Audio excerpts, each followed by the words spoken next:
First, I want to start off by saying I love my country. I love America. I believe that America is a great country. I also believe that the citizens of America are great people. However, in today's America, we are promised, the veterans of this country, empty promises and a broken VA healthcare system. Our nation's leaders have promised veterans expedited wait times, professional and quality care. I ask you when, Mr. President, when is this going to change?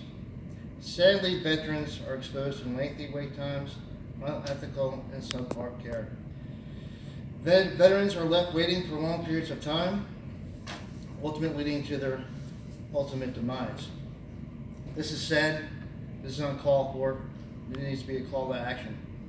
It was once said by a president, it's not what your country can do for you, but what you can do for your country. So I ask our nation leaders to answer their call to our nation's veterans. I have researched 5 different aspects of why the VA healthcare needs to be reformed. Veterans, first off, have complained for decades about the lengthy wait times for proper care and for specialty care that is so desperately needed. Veterans have been left to wait more than 30 days from the time that they initially enroll into the VA healthcare system. Also, the VA takes priority in our mental health care. Suicide is the #1 killer amongst all veterans. 20 veterans commit suicide each day. This is because of the lengthy wait times. Yes, you will receive your first initial appointment within 4 days, but you're left to waiting up to 75 days after that for your first therapy appointment. Among that, there are 9 million veterans that are currently enrolled in the VA healthcare system. But there's only 170 VA medical centers, there's 1,064 outpatient facilities, and there's only 305,000 VA employees.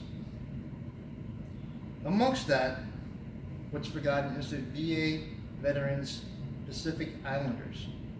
This includes Hawaii and Alaska. As of today, right now, there are 100 vacant healthcare professional positions in the VA healthcare system that have been employed in the VAPICS, that's the VA Pacific Islanders healthcare system. Because of this, Pacific Islanders are left to wait longer than 75 days for healthcare through the VA system. There are no medical schools in the Pacific Islands for these healthcare providers to go to train, to do internships. There are no specialty programs either that are introduced into Pacific Islanders for their specialty care, so they have to fly to the continental United States to receive specialty care at times. First, I'd like to talk to you about how the VA healthcare system has failed to accommodate their veterans. Now, according to the Government Accountability Office, there are veterans across America that are still waiting as long as 75 days for care and specialty care. The GAO states that although initial appointments are being scheduled within minimal time, that specialty care is still 75 days or more. This is because of the lack of management and the misguided information by the VA's referral system. However, from a different perspective, the VA will tell you that the number of referrals have been met by referring 20,766 veterans to specialty care out of the 9 million veterans that are enrolled.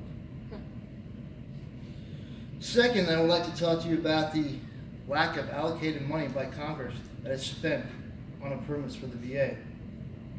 In 2015, the government allocated $160.6 billion towards VA spending for improving their hospitals, outpatient facilities, and building more outpatient and medical facilities.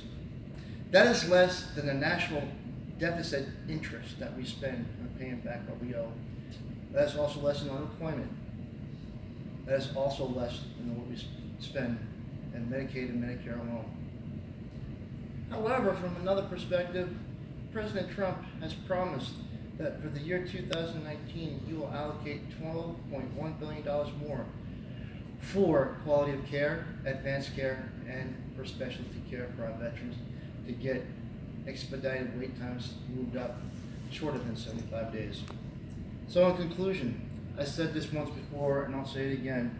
Back when I first joined in 1994, the drill sergeant came to me and said, "The Army will never love you as much as you love it."